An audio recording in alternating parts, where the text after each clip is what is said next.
Pessoal, boa noite a todos, sejam todos bem-vindos a esse evento. É uma satisfação para nós recebermos um grande colega, um pesquisador, um professor, um docente de primeira, o professor Medina. Antes dessa apresentação formal que eu quero fazer, e que cabe fazer em todos os eventos, né, a minha saudação informal a todos os nossos acadêmicos, a nossa comunidade que cresce em ciência do direito, que busca desenvolver-se pessoalmente. É uma satisfação estar com todos vocês nesta noite. Eu sempre digo em sala de aula que é gostoso estar com aquelas pessoas que buscam se desenvolver. E essa é uma das razões da gente escolher o magistério, porque ele nos coloca em contato com uma comunidade que está diferenciada de muitas outros coletivos, vamos dizer assim, que não estão naquela busca de um desenvolvimento científico. Tá? Desta forma, quero que todos se sintam muito bem acolhidos, abraçados por mim, recepcionados pelo Unipar aqui neste evento. Professor Medina, gostaria de fazer a sua apresentação formal. O professor Medina é doutor e mestre em Direito pela Pontifícia Universidade Católica de São Paulo. É também Visiting Scholar na Columbia Law School de Nova York.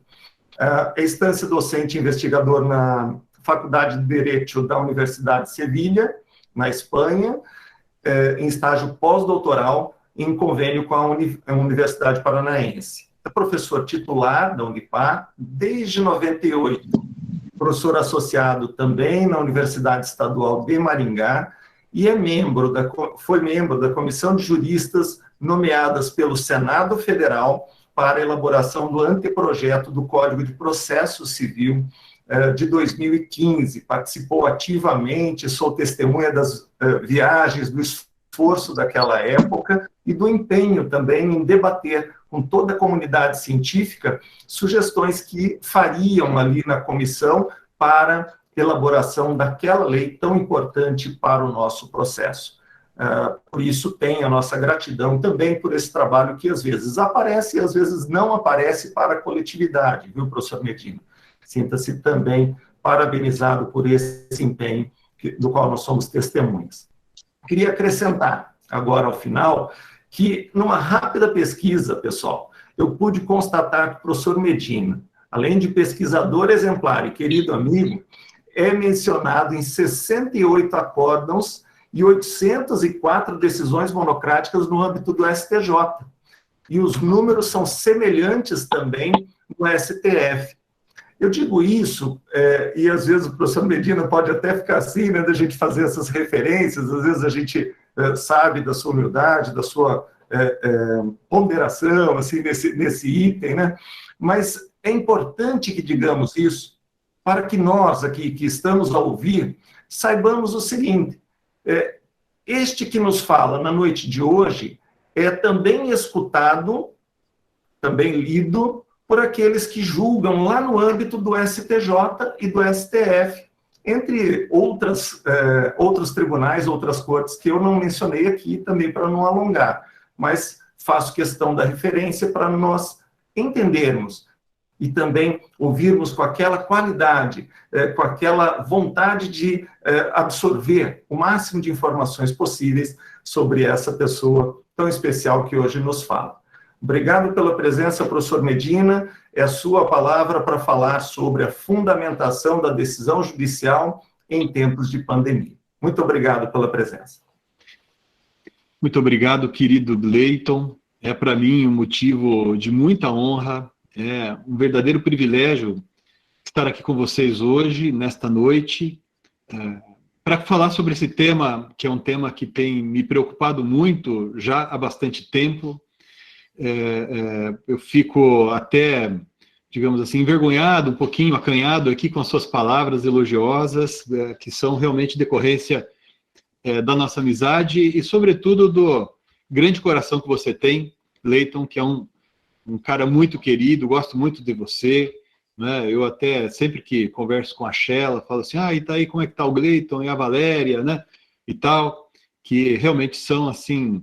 Eu tenho muito carinho por vocês aí de Cianorte, eu tinha muita amizade com, assim, muita gratidão até, né, ao Omar, Não sei se vocês sabem, mas lá no começo da minha relação com a Universidade Paranaense, o Omar e a Miriam também tiveram um papel decisivo, né, na minha passagem, assim, na minha transição, por assim dizer, dentro da Universidade Paranaense. Eu sou professor na Universidade Paranaense desde 2 de maio de 1998. Parece que é bastante tempo, mas parece que foi ontem. E eu fiz muitos amigos, tenho muitos amigos na Universidade Paranaense, me relaciono com professores e estudantes de todos os campi, sou professor no programa de mestrado desde 2002, então a gente está chegando aí a 20 anos, mais ou menos, no programa de mestrado na universidade. E eu queria agradecer a minha querida amiga Sheila, agradecer mais uma vez ao Gleiton, agradecer a Valéria, que está aqui também, agradecer a professora Jane, né, que está aqui também nos dando a honra de sua presença, saudar o pessoal que está aqui na sala e saudar o pessoal que está nos assistindo pelo YouTube, porque parece que a transmissão retornou por lá também. De todo modo, estamos gravando aqui, né? Isso vai ficar registrado e certamente fica gravado no YouTube, fica gravado em arquivo e isso pode ser depois compartilhado entre todos vocês, tá bom? O Gleiton, com muito exagero, falou algumas expressões ali elogiosas a meu respeito. Eu sou aqui de Maringá, eu resido em Maringá desde 1990, quando eu vim para cá para fazer a faculdade, mas eu sou natural da cidade de Loanda, cresci no município de Santa Isabel do Ivaí, eventualmente alguns aqui da sala, talvez eventualmente sejam ali da região, ali perto de Santa Isabel do Ivaí, Aparecida do Ivaí, onde eu passei minha infância, uma cidadezinha, hoje é um distrito do município de Santa Mônica, né? Enfim, eu sou aqui da região, digamos assim, eu conheço muito aqui, todo mundo aqui que cresceu comigo, por assim dizer, e batalhou comigo também, e tem sido sempre uma luta. E a gente não se acostuma, né, com esse contato por videoconferência, por mais que isso nos facilite, nos ajude nesse momento emergencial. Na verdade, isso aqui se chama um ensino remoto emergencial, né? Não é a sala de aula. Na verdade, eu não vejo a hora de voltar para a sala de aula e poder encontrar aí, quando a gente, se Deus quiser, se encontrar de novo num evento que seja em Cianorte, que seja no campus da Unipar em Cianorte, que seja no auditório, né? Eu gosto muito desse Cianorte também, e de todo mundo que eu conheci e conheço aí, nutro muita amizade por todos aí. Então, agradeço mais uma vez a todos, e agradeço especialmente a vocês, estudantes que estão aqui conosco nesta noite, nos acompanhando. Claro que o assunto é interessantíssimo, evidentemente, em 40 minutos aproximadamente de exposição, e depois, ainda que a gente faça debates, a gente não dá conta de falar sobre tudo, mas eu vou tentar, pessoal, fazer uma abordagem aqui, considerando que nós temos na sala e também nos assistindo ali no YouTube, nós temos alunos desde o começo do curso até alunos que estão se formando. Eu vou tentar fazer uma exposição que vai começar um pouquinho mais simples e gradativamente, pé ante pé, a gente vai aprofundando um pouco mais. Então, eventualmente, aqueles de vocês que estão um pouquinho mais avançados no curso, eu peço que vocês tenham um pouco de paciência, talvez, com alguma coisa um pouco básica demais que eu vou falar agora no começo, e aqueles de vocês que estão no começo do curso, gradativamente eu vou devagar com a exposição para nós irmos aprofundando devagarinho, né, para que realmente seja algo que seja útil. Na verdade, a nossa finalidade, o nosso propósito aqui é, de alguma maneira, nós sejamos úteis para vocês. Eu preparei um roteiro para a exposição e vou tentar compartilhar aqui com vocês agora. Vamos ver se dá certo. Bom, o título de nossa exposição, que está começando a passar aí na tela para vocês, é Fundamentação da Decisão Judicial em Tempos de Pandemia. Veja, vocês vão notar, pessoal, que eu vou tratar de aspectos aqui que já eram objeto de nossas reflexões, de todos aqueles que se colocam a estudar o direito processual, o direito constitucional, né? Mas o que nós percebemos é que, com a pandemia, esse estado que a gente já experimentava, essas circunstâncias que a gente já vivenciava antes, né? Elas se intensificaram, esses problemas se intensificaram, de modo que é um grande desafio para nós, estudiosos, vocês também, né? Nós todos, quando me refiro a nós, é nós todos aqui que estudamos direito, é um grande desafio a gente compreender aquilo que nós estamos vivenciando agora e o modo como o direito se porta para solucionar esses dilemas que nós temos enfrentado. Eu vou passar aqui, numa primeira parte, tentar discutir com vocês um pouquinho sobre, sem ficar conceituando, sem ficar buscando conceitos doutrinários, conceitos teóricos, mas tentar trabalhar a partir da problemática concreta e usando alguns exemplos colhidos na legislação, na jurisprudência, e assim também na doutrina, né, algumas ideias que me pareceram interessantes para compartilhar e conversar aqui com vocês, né, para ver se a gente chega a um resultado que seja realmente interessante para todos, tá bom? Eu vou começar falando com vocês, pessoal, então, sobre o que é norma jurídica. Esse me parece um conceito fundamental, tanto para estudarmos a matéria à luz da teoria geral do direito, tanto para estudar a matéria à luz do direito constitucional, estudar a matéria à luz do direito processual civil também, né? O que é a norma jurídica, né? Eu me valho aqui de uma definição que extrema, que distingue o que é o texto, que é a base, é o ponto de partida do processo interpretativo, da norma. O que é o texto, o que é a norma? Então, vejam, uma coisa é o texto que eu encontro no Código Civil, no Código de Defesa do Consumidor, no Código Penal. Esse texto será interpretado, né, à luz de um determinado problema, e com essa interpretação eu chego à norma jurídica. Então, a gente define, eu pelo menos sigo essa definição, a norma jurídica como fruto do processo interpretativo, né, que tem por base uma disposição legal, uma disposição constitucional, esse é o ponto de partida, né, e daí eu chego a esse significado. É por isso, por exemplo, que de um mesmo texto, de um mesmo texto da Constituição, texto de uma lei, eventualmente a gente chega a significados diferentes ou a normas diferentes, né? Tanto quanto possível, quando estamos diante de situações parecidas ou idênticas, espera-se, né, que esse sentido atribuído a esse texto seja também parecido ou idêntico.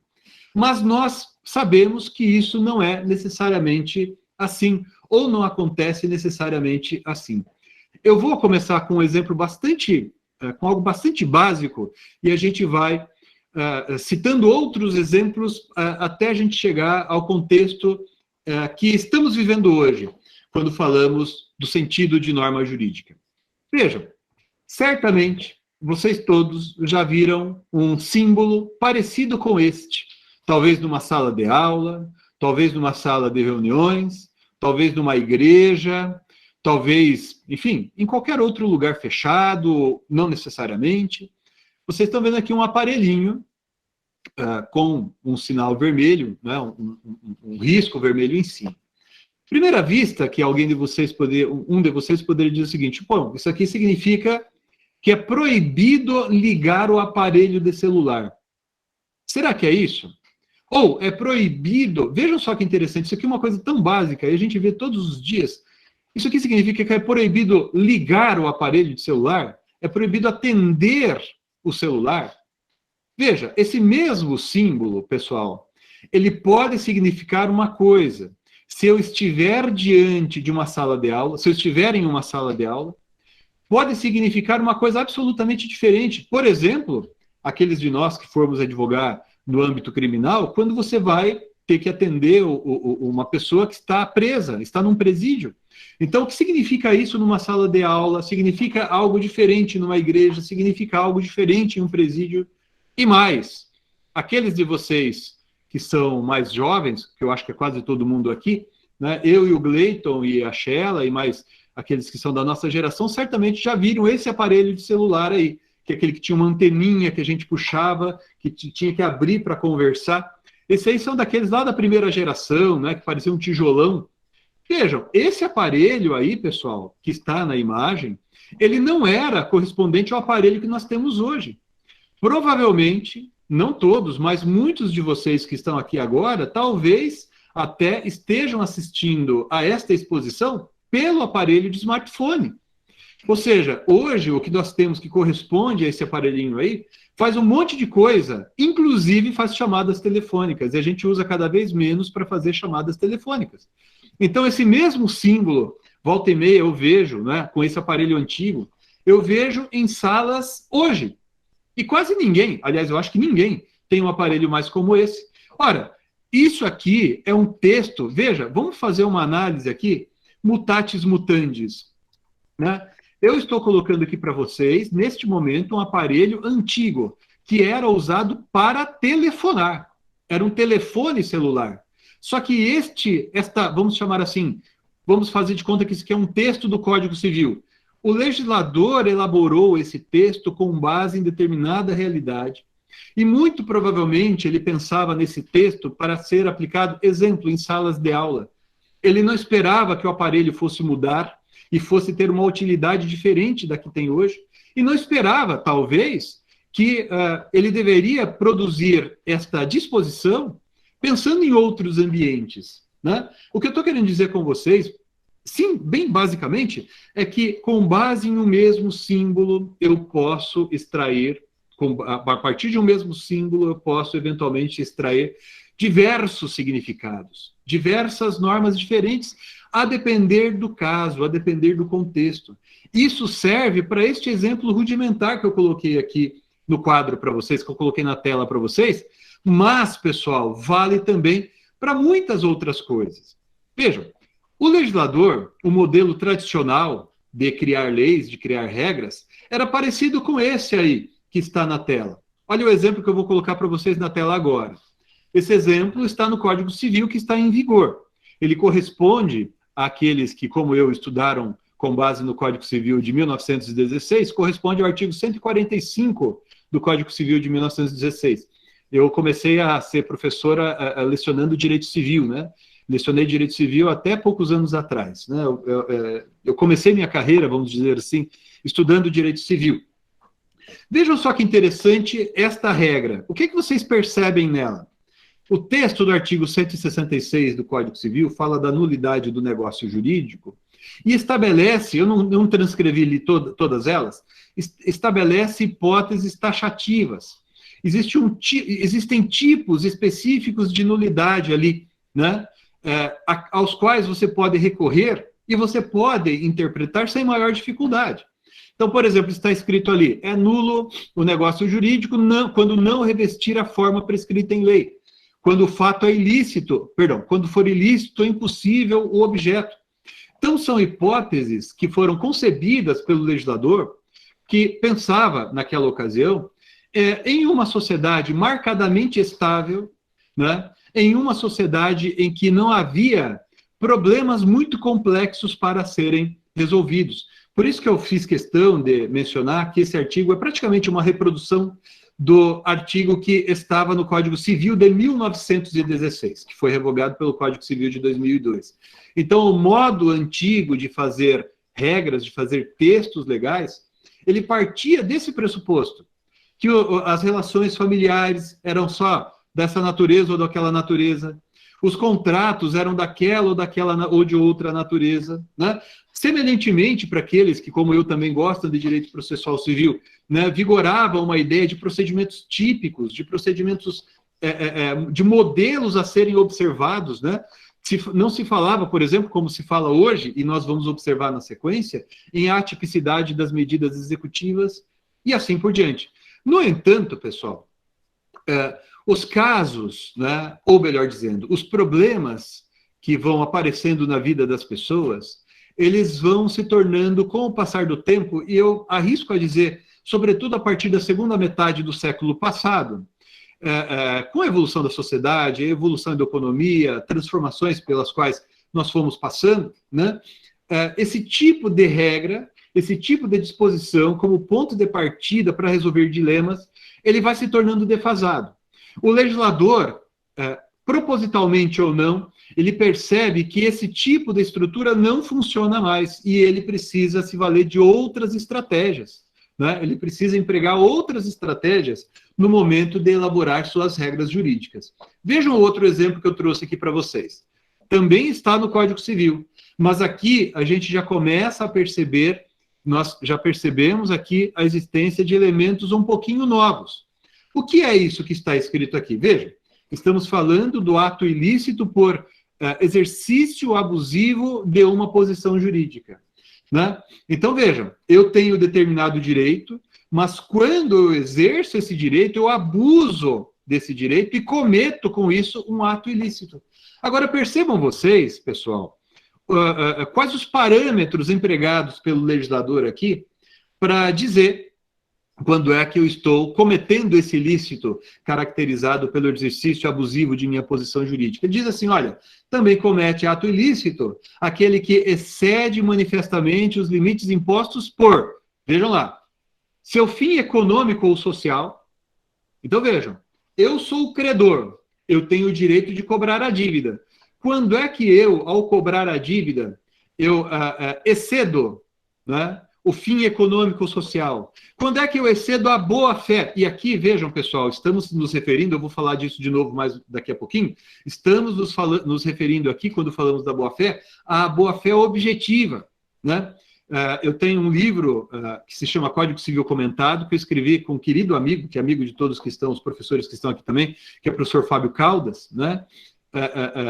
E a gente, em determinado momento daquele livro, a gente diz assim que a boa-fé objetiva é a alma do direito civil. Nós não entendemos direito civil, e não apenas direito civil, mas sobretudo direito civil, se não compreendermos que a boa-fé objetiva é a alma, ou se vocês preferirem, é o sangue que está nas veias do Código Civil, do direito civil, né? E a mesma coisa ali pelos bons costumes. Percebam vocês, pessoal, que aqui o legislador já se vale de uma técnica um pouco diferente. Aquelas expressões fechadas não são aqui reproduzidas. Aqui ele se vale de expressões que a doutrina chama de textos vagos ou indeterminados. Um outro exemplo similar está no Código de Defesa do Consumidor. Olha só que interessante. Enquanto ali no Código Civil, enquanto no artigo 166 a gente falava de nulidade do negócio jurídico, empregando expressões taxativas, né? O legislador fechando ali em determinados conceitos do caso de nulidade, o Código de Defesa do Consumidor, atento já a essa intensa transformação, essa rápida transformação e a essa complexidade das relações sociais e econômicas, ele já vai dizer, quando ele vai tratar da nulidade do negócio jurídico ou das cláusulas contratuais, ele já vai empregar outros parâmetros. Vejam ali, são nulas, de pleno direito, etc., as cláusulas que estabeleçam obrigações consideradas iníquas, injustas, né? Abusivas, desvantagem exagerada, ou incompatíveis com a boa-fé ou a equidade. Ora, o que é uma cláusula abusiva? A lei, vejam só, é diferente aqui do que a lei dispunha lá atrás, no exemplo que eu citei lá atrás, né? O que é a cláusula abusiva? A lei não define. A definição de cláusula abusiva, né, vai ter que ser feita, vai ter que ser construída na sentença a ser proferida no processo, no curso do processo. Isso aqui, pessoal, a gente vai aprofundar isso com outros exemplos, mas com este exemplo eu já queria colocar aqui para vocês uma coisa importantíssima.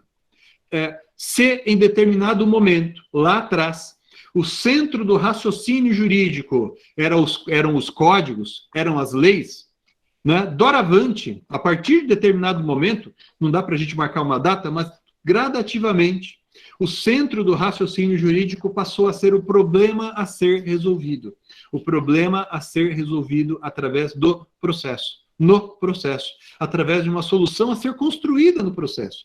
É por isso que é tão importante, e eu insisto bastante nisso, o Gleiton falou do Código de Processo Civil de 2015, ali em 2009 e 2010, quando eu trabalhava com outras pessoas ali na elaboração do anteprojeto, havia toda uma preocupação da comunidade jurídica de então, em inserir no texto do que viria a ser o Código de Processo Civil de 2015 algumas garantias fundamentais processuais, né, sem as quais o processo não poderia propiciar um resultado seguro para a criação e aplicação da solução jurídica. Porque, vejam, aqui estamos também diante de textos vagos ou indeterminados, expressões vagas ou indeterminadas. Se isso é possível, por uma série variada de razões, no texto legal, a sentença judicial não pode ser assim. A sentença judicial vai ter que construir a norma do caso concreto. E é por isso, o Gleiton comentou comigo um pouquinho antes de a gente começar aqui, ele falou assim, olha, fala um pouco ali da dificuldade da advocacia. A gente estuda a fundamentação da sentença, falando do dever de fundamentar e etc., e a gente se esquece, às vezes, que também o modo de advogar mudou.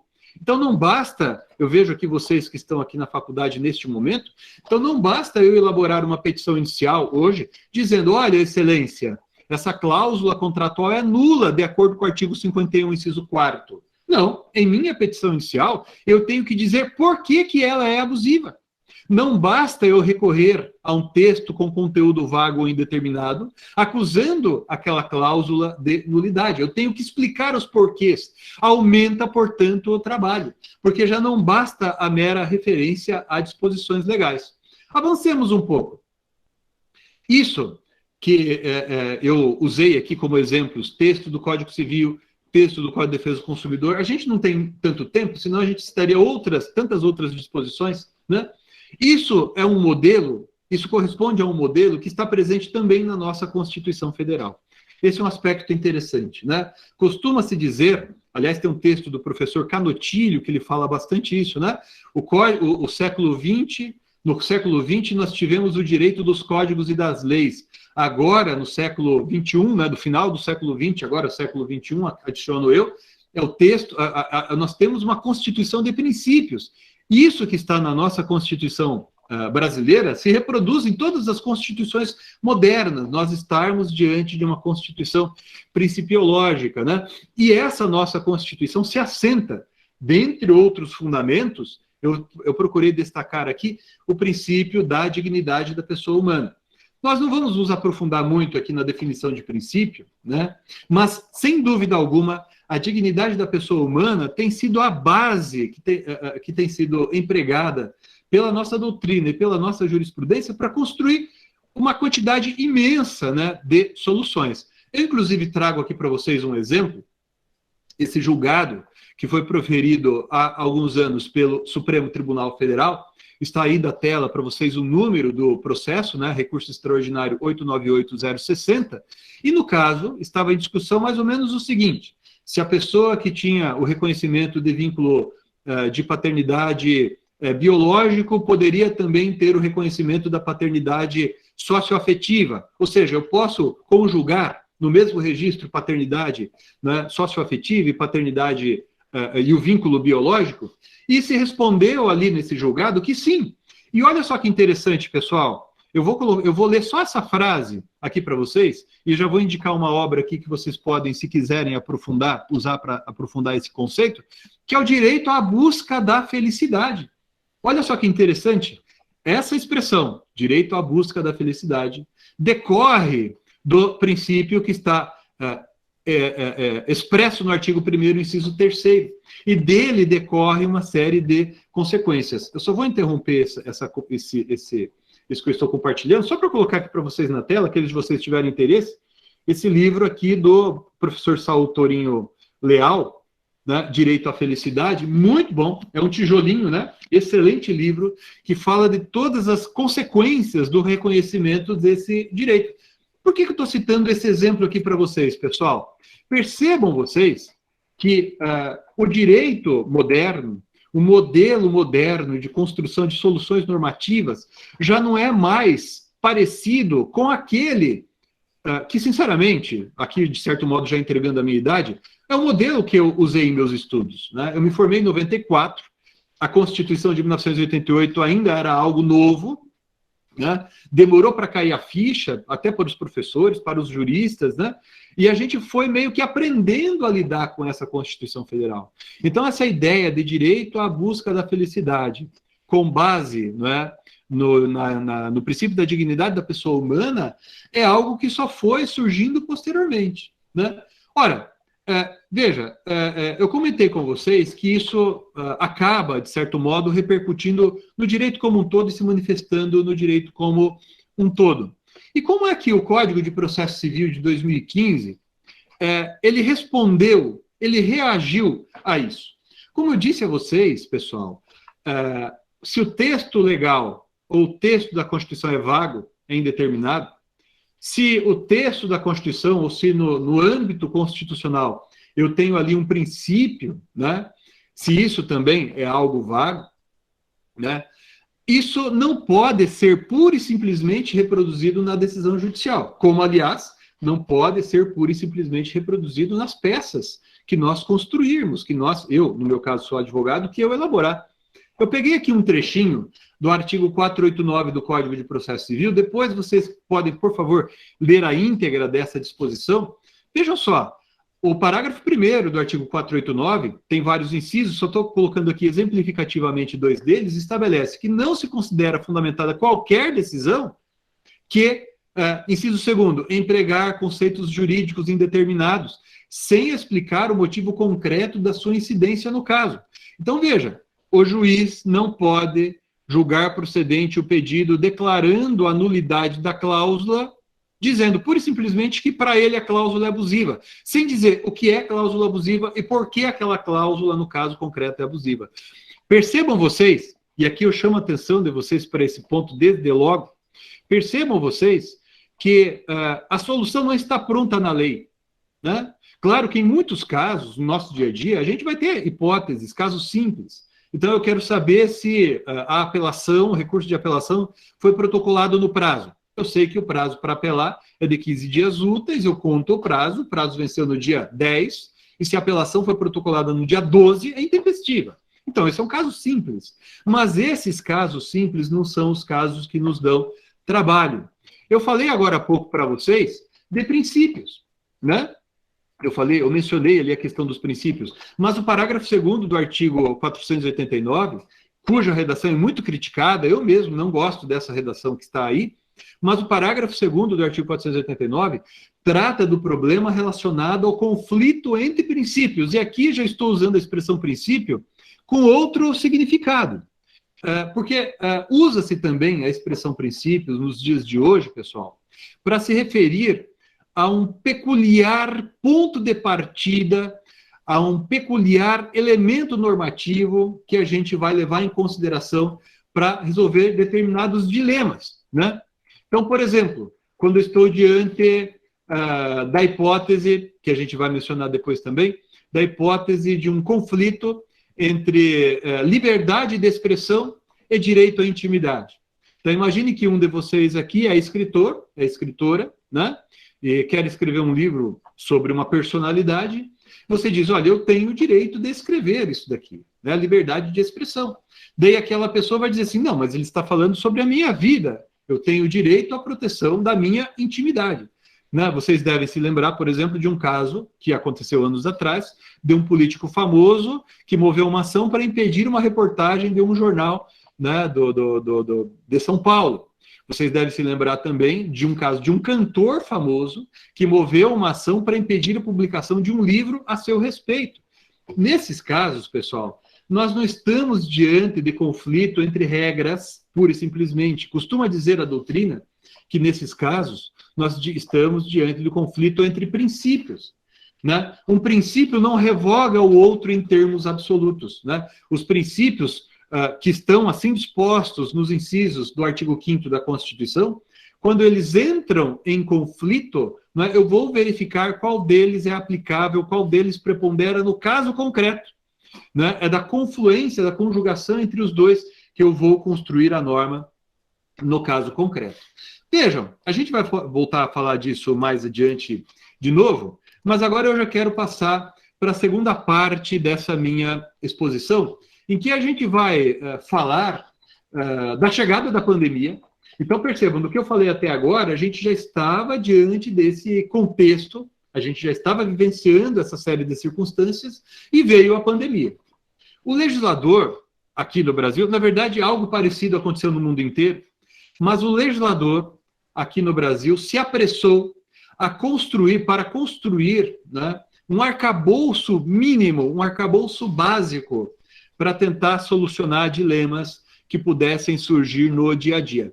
A primeira das leis, né, foi a Lei 13.979, que tratou das medidas para enfrentamento da pandemia, né? E esta lei se aplica preponderantemente aos atos a serem praticados pelos entes da administração pública, né? O que é que eles podem, o que é que eles não podem fazer, pode determinar isolamento, não pode determinar vacinação, não pode, né? O que é que vai ser levado em consideração para se autorizar essa ou aquela medida, e assim sucessivamente. Eu vou voltar a essa lei na sequência, mas antes eu queria mencionar também os problemas que sucederam no âmbito do direito contratual, porque também houve uma grande inquietação.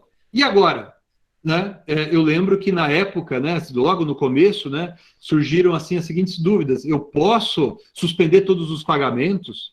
Houve propostas de lei, projetos de lei que sugeriam uma espécie de moratória geral. Ninguém seria obrigado a pagar nada por 6 meses. Foi um caos no começo.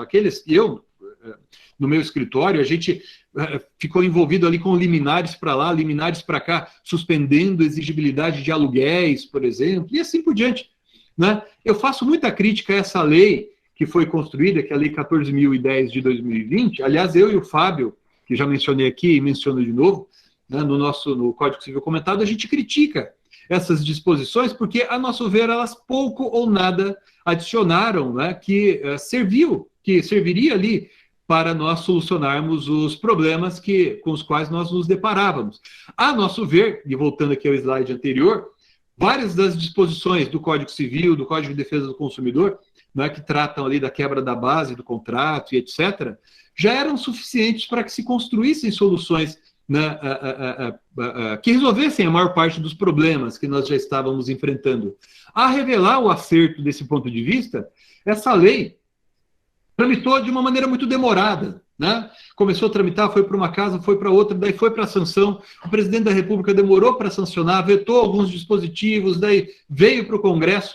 Ora, quando terminou a tramitação desta lei, né, do projeto e ao fim e ao cabo dessa lei, a sua vigência já estava ali em boa parte dos casos acabando, né, porque algumas dessas disposições seriam aplicáveis apenas a problemas que acontecessem até outubro do ano passado. O que revela isso? Que as hipóteses de leis como essa, né, que tentam resolver as questões de uma maneira taxativa, a preocupação do legislador com a insegurança jurídica, né, que foi o que moveu o legislador quando ele concebeu a Lei 14.010 de 2020, é fadada ao fracasso. Eu vou aqui, pessoal, interromper mais uma vez a transmissão para falar com vocês olho no olho e fazendo aqui uma espécie de meia-culpa. O Gleiton mencionou, né, que eu participei da elaboração do anteprojeto lá atrás, já praticamente milhões de anos lá atrás, né? E um dos maiores fracassos do Código de Processo Civil de 2015 foi a previsão de hipóteses taxativas de cabimento do agravo de instrumento. Deu errado. O legislador ele não tem condições de prever de antemão, né? Ele não tem condições de prever com antecipação todas as situações, todos os problemas que podem acontecer.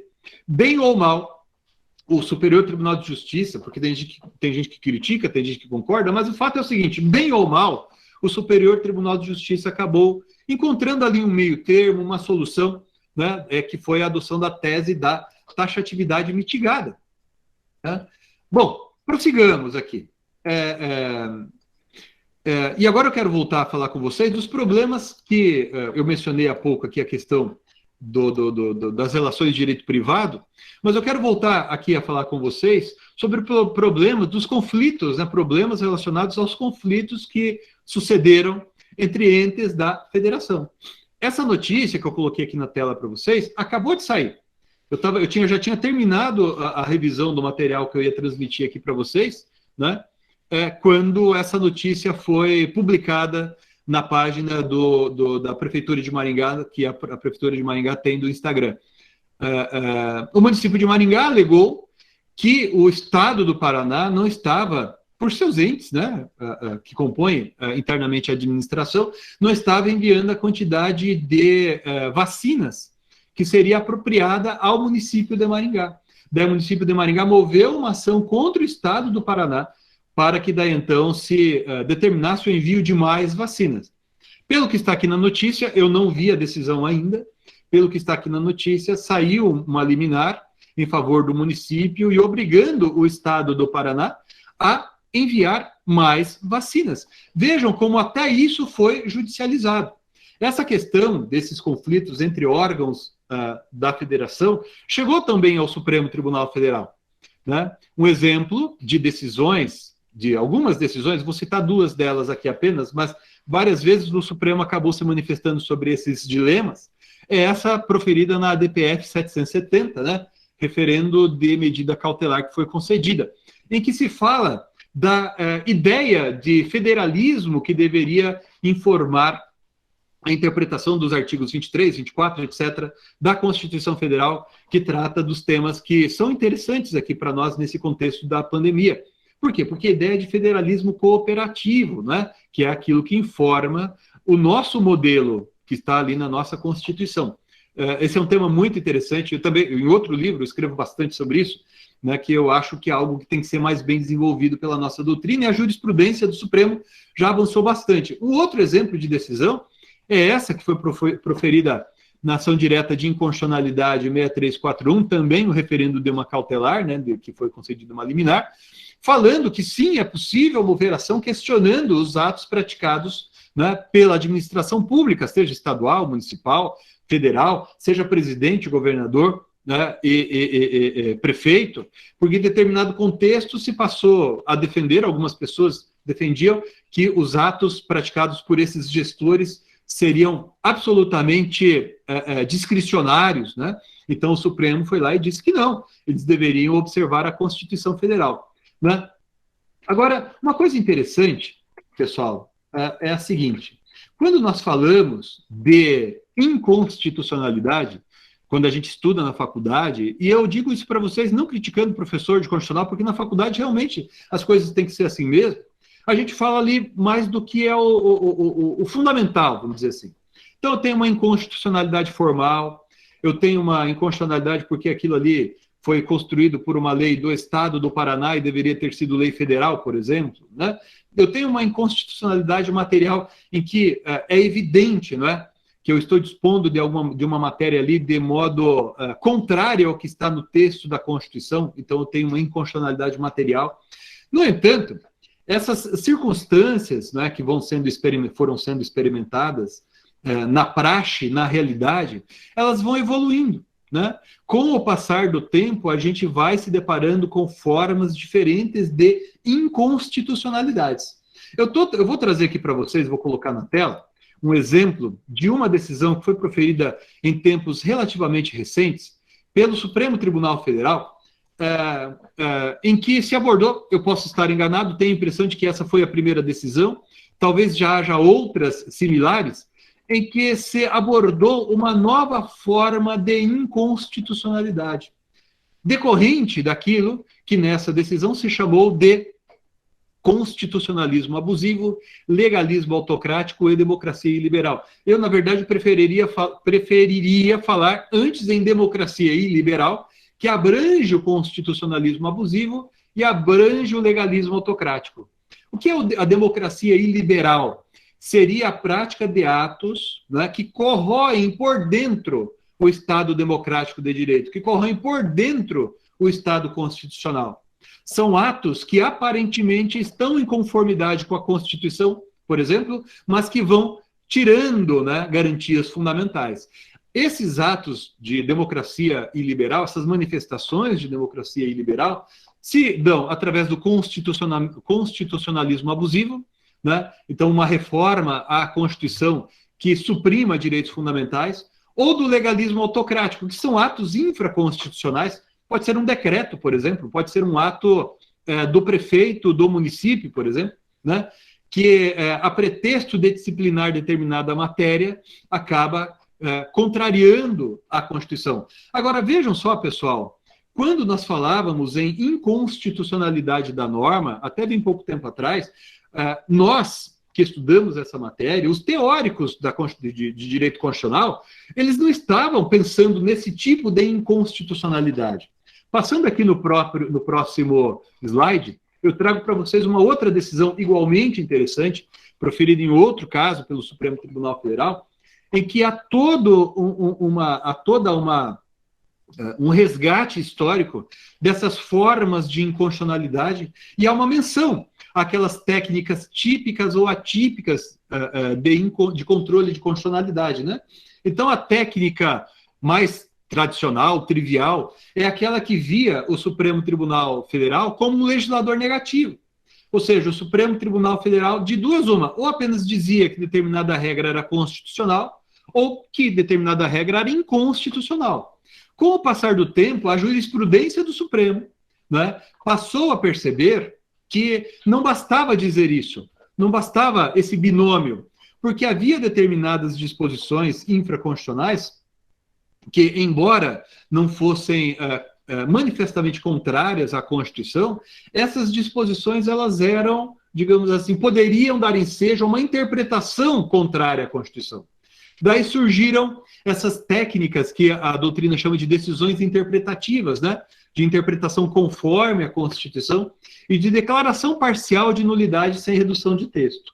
Mas não é disso que eu queria falar aqui com vocês nesta noite, né? Eu queria chamar a atenção de vocês, pessoal, sobretudo aqueles de vocês que gostam de direito constitucional e querem fazer alguns aprofundamentos no estudo de direito constitucional, para uma técnica atípica que vem ganhando força em tempos recentes, não é tão recente, mas vem ganhando força em tempos recentes, que é aquilo que a doutrina e a jurisprudência chama de decisão manipulativa substitutiva ou decisão manipulativa aditiva. Na tela, eu coloquei aqui para vocês um trecho do voto do ministro Gilmar Mendes, nesse caso aqui, o recurso extraordinário 641-320, em que ele textualmente fala que ele está adotando esse modelo, por assim dizer, né, de controle de constitucionalidade. Ele está usando essa técnica, né? Isso é uma coisa interessante, isso é uma coisa que me parece importante, porque as técnicas vão sendo concebidas e ajustadas e adaptadas às inconstitucionalidades que vão surgindo. Então, se antes eu tinha somente um tipo de inconstitucionalidade, a partir de determinado momento, aquelas técnicas já não são mais suficientes e a jurisprudência vai atrás de outras, né, que possam ser mais interessantes, que sejam de fato úteis para solucionar os dilemas que vão surgindo no dia a dia. Eu vou prosseguir aqui, né, e queria chamar a atenção de vocês para uma frase. Eu lembro que a primeira vez que eu usei essa frase faz anos. Eu lembro que a primeira vez que eu vi essa entrevista na Globo News, num programa chamado Milênio, né, do Zygmunt Bauman, que escreve vários livros sobre modernidade líquida, né, a expressão que ele usa bastante, esse adjetivo líquida, né, para dizer que tudo é fluido, né, a gente já não tem mais a segurança que a gente tinha. Vocês podem pesquisar essa entrevista dele, que está em vídeo, tem no YouTube, né? E ele diz o seguinte, e ele já dizia isso antes, né? Ele não viveu, ele faleceu há poucos anos, foi antes da pandemia que ele faleceu, mas ele dizia antes, já dizia, que no momento nós estamos em um interregno. Interregno que significa simplesmente que a antiga maneira de agir não funciona mais e novos modos de agir ainda não foram inventados. Esse é o interregno. Pessoal, lamento dizer a vocês, nós estamos no aprofundamento desse interregno, porque se antes da pandemia já vivíamos no interregno, nós nos deparamos com uma situação absolutamente nova nesse momento. Deixa eu colocar aqui para vocês, no nosso escritório aqui, aqui em Maringá, a gente tem um clube do livro, né? E na semana que vem, o livro, que é o livro de leitura que a gente vai debater na próxima reunião, é o livro desse autor aqui, né? Que eu vou citar na sequência de novo, né? Byung-Chul Han. E esse livro é Sociedade do Cansaço. Recomendo a leitura desse livro para vocês, né? Recomendo a vocês a leitura desse livro. E isso é uma coisa interessante, que logo que ele começa o livro, ele vai falando aqui do contexto, né, em que ele estava, né, no momento que ele estava escrevendo aquele livro, que foi aproximadamente ali em 2017, ele diz assim, graças à técnica imunológica, já deixamos para trás a época viral, Olha só que interessante. Ele, esse autor, esse filósofo, entendia que a época dos vírus, das viroses, das epidemias já tinha passado. Mal sabia ele, né? Interessante como isso aqui acabou envelhecendo mal. O livro continua interessante, tá bom? Ele não é culpado disso, porque ninguém tinha condições de prever essa pandemia, né, que estaria acontecendo aqui na nossa vida. Mas vejam só, pessoal, como de fato a realidade vai nos movendo, né? A realidade vai nos impondo que a gente acabe tendo que criar novos modos de pensar. Daí a atualidade do pensamento do Zygmunt Bauman. E lamento dizer a vocês, meus jovens, minhas jovens que estão aqui, vocês estão no centro do furacão. Eu sou de uma geração que logo, logo vai ficar no passado. Vocês são a geração do presente e do futuro. Para sorte de vocês, vocês têm professores aí como a Sheila, né, como o Gleiton, como a Valéria e tantos outros queridos e queridas professores e professoras que estão aí na universidade que podem ajudar vocês. Mas tenham isso em mente. Vocês são da geração que vai construir o modelo do futuro de interpretar e aplicar o direito. E qual é esse modelo? Veja, esses caras aqui, esses filósofos aqui, desculpa chamar de caras, né? O Slavoj Zizek e, de novo, o Byung-Chul Han, que são teóricos aí que estão na crista da onda, para usar uma expressão também antiga, são do momento, eles debatem, porque nem eles, nem os teóricos, nem os filósofos sabem que mundo nos será legado, né? Então eles falam aqui, um diz que o capitalismo acabou, né, que é o Zizek dizendo, e o outro, o Byung-Chul Han, dizendo que não, o capitalismo vai continuar com muito mais força, né? Isso aqui está numa página que eu coloco ali a fonte, né, para aqueles que tiverem interesse, está aqui em baixar, inclusive uma obra que se chama Sopa de Wuhan, né, que é o lugar ali onde começou a pandemia, né? E percebam como eles, aqui nesse exemplo, né, um filósofo esloveno, o outro da Coreia do Sul, como eles pensam de maneira absolutamente diferente. Isso, pessoal, para dizer o seguinte, o que fazer? Nem os teóricos, nem os filósofos que estudam problemas da modernidade sabem, né? Uma ideia é transmitida por esse outro filósofo aqui também, famoso, chamado Yuval Noah Harari, né? Ele diz o seguinte, que a humanidade precisa fazer uma escolha. Percebam vocês, e eu tenho a impressão de que nós estamos vivendo exatamente esses dilemas aqui, né? A nossa sociedade, aqui no Brasil, inclusive, está absolutamente dividida. Há uma convulsão política, né? Há uma convulsão social, econômica. Você conversa com empresários, você conversa com o pessoal do ambiente político, né? Todo mundo inseguro, uma incerteza, porque a gente não sabe, né, o que é que vem para nós em nosso futuro, né?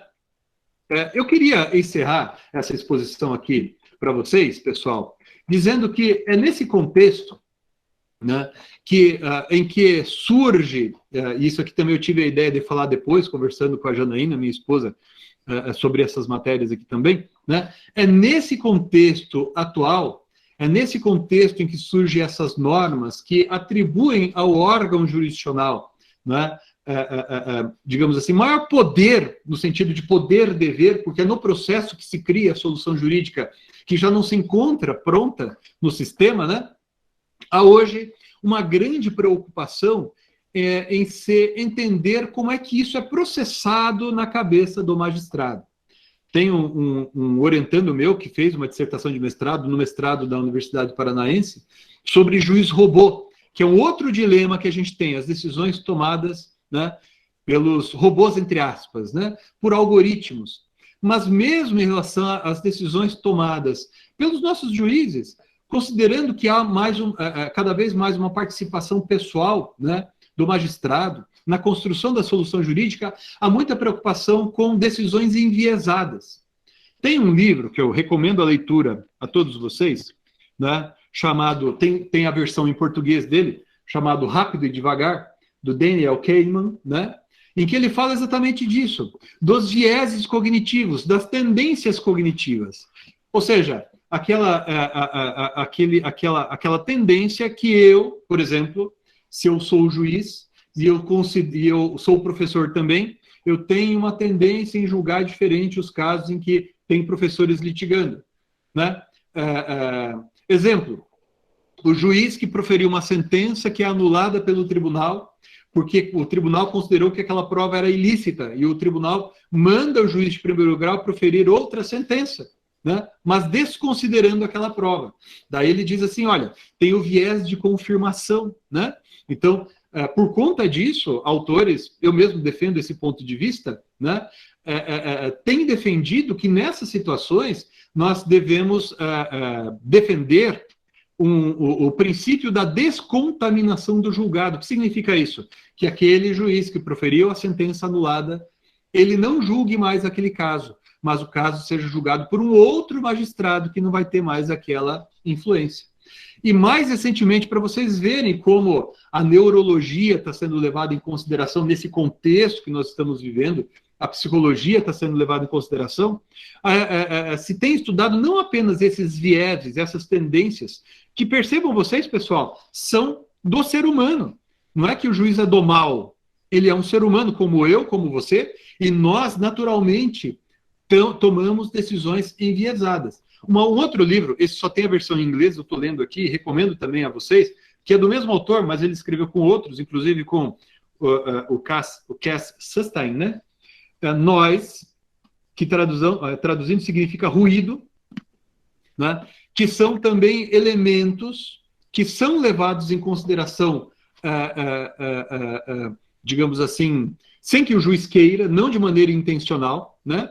Pelo magistrado, que acabam influenciando a tomada de decisão, e também tem havido uma preocupação dos estudiosos, inclusive dos estudiosos do direito, quanto aos modos, quanto a estratégias que podem ser empregadas com o propósito de evitar que haja uma participação subjetiva do magistrado, consequentemente arbitrária, consequentemente insuscetível de controle na tomada de decisões judiciais.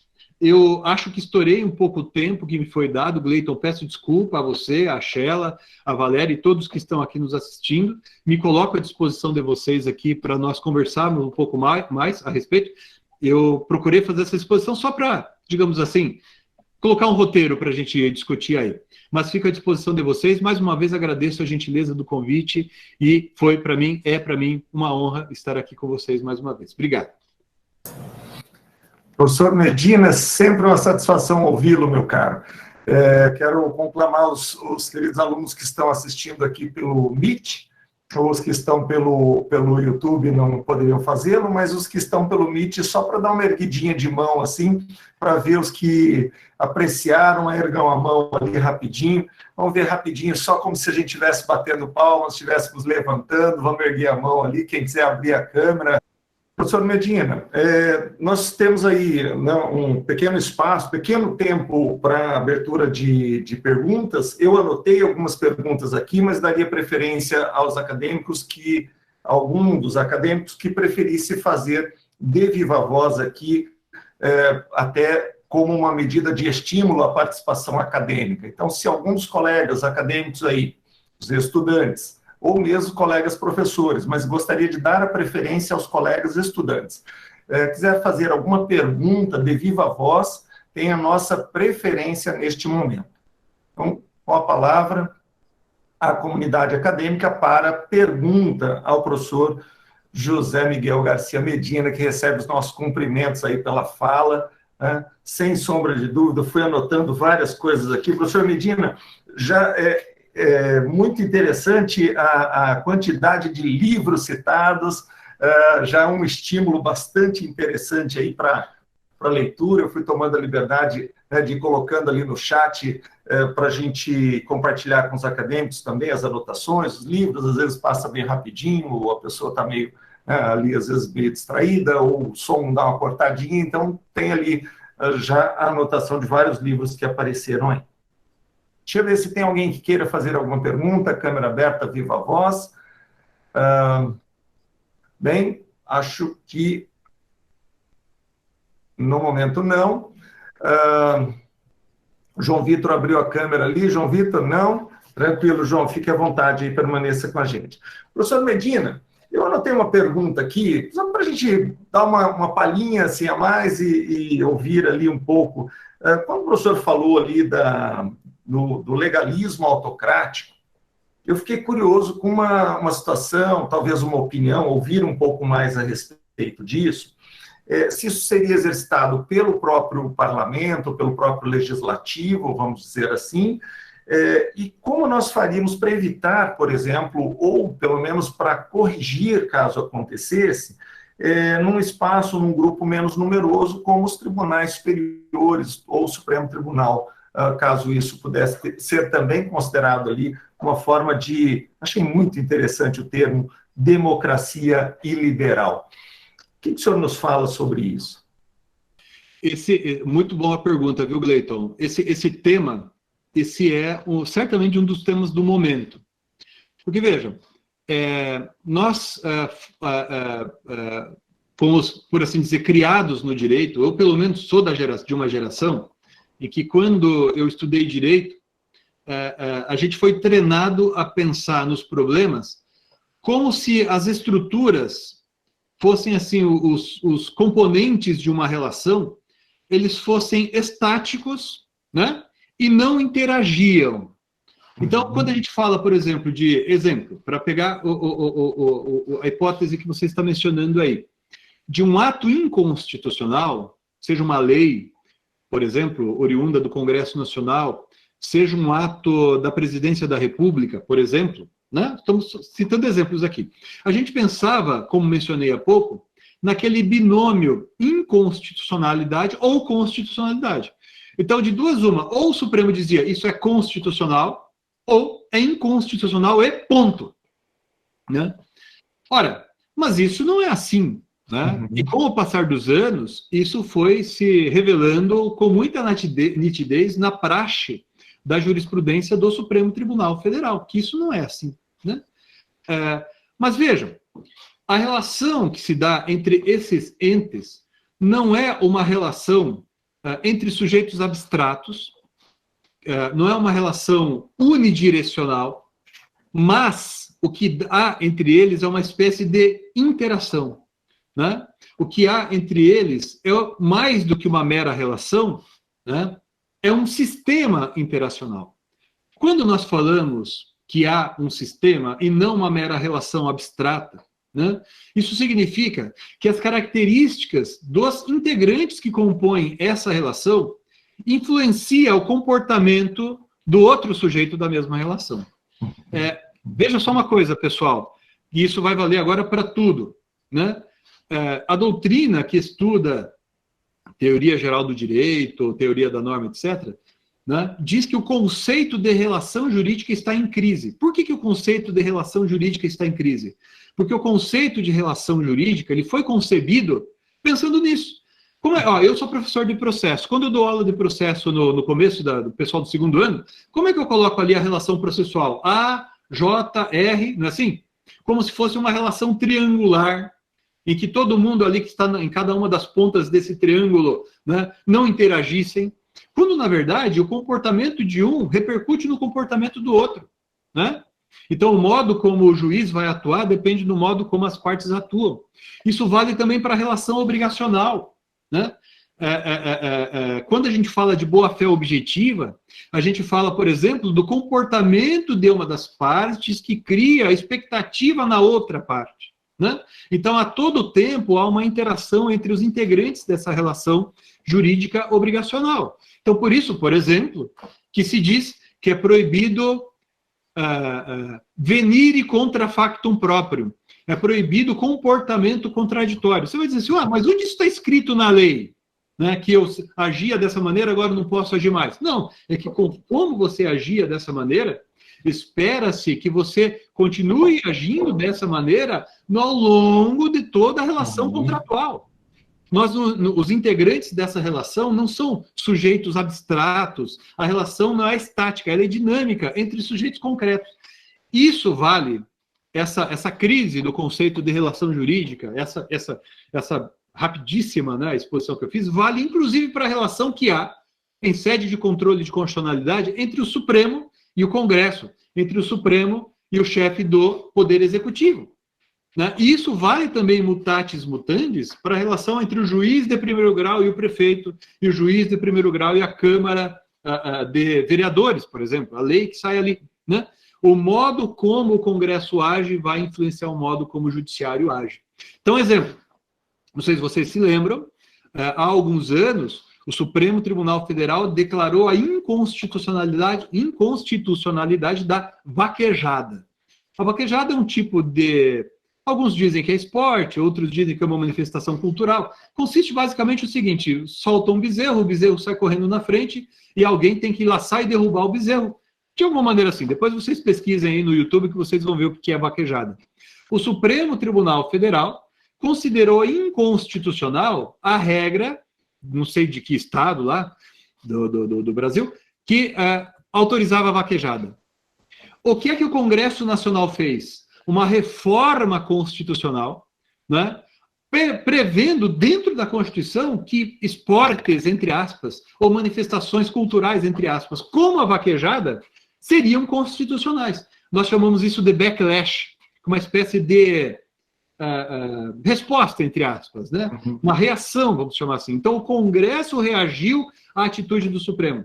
Mutatis mutandis, o que a gente vê hoje, veja, não vai aqui nenhum juízo a favor ou contra nenhum político, é apenas uma constatação. O que a gente percebe é que hoje o Supremo Tribunal Federal ele está tentando se acomodar a essas novas formas de inconstitucionalidades que emergem, eventualmente, ora do Executivo, ora do Legislativo. Né? Eu gosto de pensar, eu acredito muito nisso, né, que não existe vácuo de poder. Não existe vácuo de poder. Então, por exemplo, vou citar um outro exemplo que me parece muitíssimo interessante. O Congresso Nacional demorou para tratar da união entre pessoas do mesmo sexo. Né? Uma lacuna legislativa, muita gente dizia que isso gerava inconstitucionalidade e tal. Veja, pessoal, não existe vácuo de poder. Então, o Supremo Tribunal Federal, em determinado momento, ele tratou do tema. A meu ver, tratou-se ali de uma forma de ativismo judicial. Né? Mas, inclusive, isso consta do voto do ministro Celso de Mello, naquele caso, ele dizia, olha, o ativismo judicial em determinadas situações ele é necessário, né, para realizar um direito fundamental. Foi isso que disse ali o ministro Celso de Mello naquele caso. Agora, percebam vocês, o Supremo Tribunal Federal, se antes ele praticava o ativismo em situações restritas, limitadas, excepcionalmente, com o passar do tempo, à medida em que ele vai tendo que reagir, bem ou mal, ele acaba tendo que reagir a outras medidas, ele pratica outros atos que, eventualmente, a gente vai poder considerar manifestação de ativismo. Nesse momento, a meu ver, pessoal, nós estamos nós estamos vivenciando, nós estamos testemunhando um estado de coisas, não apenas no Brasil, mas em outros locais do mundo também, em que esse arranjo entre os entes, né, judiciário e executivo, judiciário e legislativo, executivo e legislativo, estão em crise, né? Estão em crise. Por uma razão ou outra, por um excesso de um ou excesso de outro, nós estamos realmente estamos vivenciando um momento muito peculiar da nossa história, inclusive da história jurídico-constitucional. Bastante preocupante, né? Bastante preocupante. Mas é isso, basicamente, Cleiton. Essas formas de manifestação, essas técnicas de inconstitucionalidade, elas vão se ajustando, vão se adaptando a essas novas formas, digamos assim, de violação à Constituição. Entendi. Professor Medina, nós temos aqui diversas pessoas ainda com a mão erguida. Eu vou fazer o seguinte, vou pegar ali da primeira, né? Como tem uma sequência, eu vou abrir aqui para a possibilidade de pergunta, passar uma pergunta para o professor Kleber José. Ele parabeniza pela exposição e apresenta uma pergunta sobre o subjetivismo judicial no momento pandêmico. Como que o professor Medina vê isso e como que, né, encaminharia essa questão. Muito bem, Kleber. Nossa, uma satisfação falar contigo, ainda que de uma maneira virtual. Gosto muito do Kleber, né? E é um prazer estar aqui dialogando com você também, Kleber. Tá? Obrigado. Sabe que eu tenho a impressão de que tudo que se tem, ou boa parte daquilo que se tem escrito e produzido no âmbito do direito processual recentemente, essa preocupação com a fundamentação das decisões judiciais, ela de algum modo, ela se liga a essa ideia de evitar justamente o subjetivismo e a arbitrariedade. Por quê? Porque quando a gente está diante de um contexto social e econômico em que tudo muda muito rapidamente, em que tudo é muito complexo, né? Então, veja, eu gosto de citar, no meu escritório de advocacia, a gente advoga em aproximadamente 200 processos de recuperação judicial de empresas. Então, a todo tempo a gente tem que ficar pensando em conceitos de economia, conceitos de administração. Aqueles de vocês que vão se dedicar ao direito de família, hoje não basta mais você estudar somente as regras de direito de família. Você vai acabar tendo que ir atrás de alguma coisa relacionada à psicologia, né? E assim sucessivamente. Então, a sociedade é muito complexa e essa complexidade, essa intensa transformação social e econômica acaba refletindo no direito material. Perceba que isso acontece de modo quase que natural, quase que automático, não é necessariamente uma opção do legislador, né? Diante dessa sociedade tão complexa, o legislador acaba deixando de disciplinar de modo taxativo, né, as situações ou relações jurídicas, né? Aí a gente chega a situações como essa, em que é no processo que se constrói a solução jurídica. E qual a forma de a gente controlar isso, de evitar, tanto quanto possível, esse subjetivismo, se é que é possível fazer isso, né? Justamente exigindo maior qualidade na fundamentação das decisões judiciais, justamente exigindo que às partes seja reconhecido o direito de participar ativamente na construção da solução jurídica, né? Então, por isso que se costuma falar em contraditório qualificado, observância de contraditório diferente, né? É muito difícil, nós estamos caminhando, né? E é algo, sinceramente, pessoal, eu desejo muito, né, que vocês prossigam, né, no aprofundamento do estudo desses temas, né? Porque realmente é algo que vai ser útil a todos vocês, não apenas na academia, mas no dia a dia, como advogados, advogadas, promotores de justiça, juízes, juízas, tá bom? Obrigado mais uma vez, Kleber. Perfeito, professor Medina. Temos algumas mãos levantadas ainda, mas em função do horário e da extensão aqui do nosso momento, desse evento, né, para não cansar demasiado, nós vamos caminhar para o encerramento. Gostaria de apresentar mais uma vez a nossa gratidão. A professora Mariceles pediu que eu transmitisse o nosso abraço novamente da unidade de Cianorte, com toda a acolhida histórica, passando lá pela apreciação que o Omar tinha por sua pessoa, a Miriam também, todos eles representados nesse nosso abraço, porque eu sou testemunha dessa estima que Cianorte tem por você e também pela reciprocidade disso, tá certo? Queria pedir uma licença. Gleiton? Sim, obrigado. Desligou o microfone, Gleiton. Aqui, peraí. Isso. Aproveitei ali para publicar o Linktree, né? Legal. E para deixar aí para os acadêmicos, né, que aparecia ali pelo QR Code, então fica ali facinho para quem quiser também buscar obras, buscar, né, informações a respeito. E fazer contato comigo, estou à disposição. Não deu tempo de a gente falar sobre tudo aqui, mas a gente vai conversando. Professor Medina, mais uma vez, muito obrigado. Leve consigo o nosso abraço, a nossa torcida sempre, e a casa está sempre à sua disposição. Mais uma vez. Obrigado, Gleiton. Agradeço a todos vocês que estiveram aqui comigo ou conosco nesta noite e fico à disposição de todos. Abraço a todo mundo. Perfeito. Um abraço, tudo de bom. Muito obrigado. Declaro encerrado por aqui, pessoal. Obrigado a presença de todos. Uma satisfação enorme ver tantos nomes que eu gostaria de citar e dizer aqui dos nossos alunos, pessoas que a gente estima e que também tem a nossa torcida. Abraço a todos. Boa noite.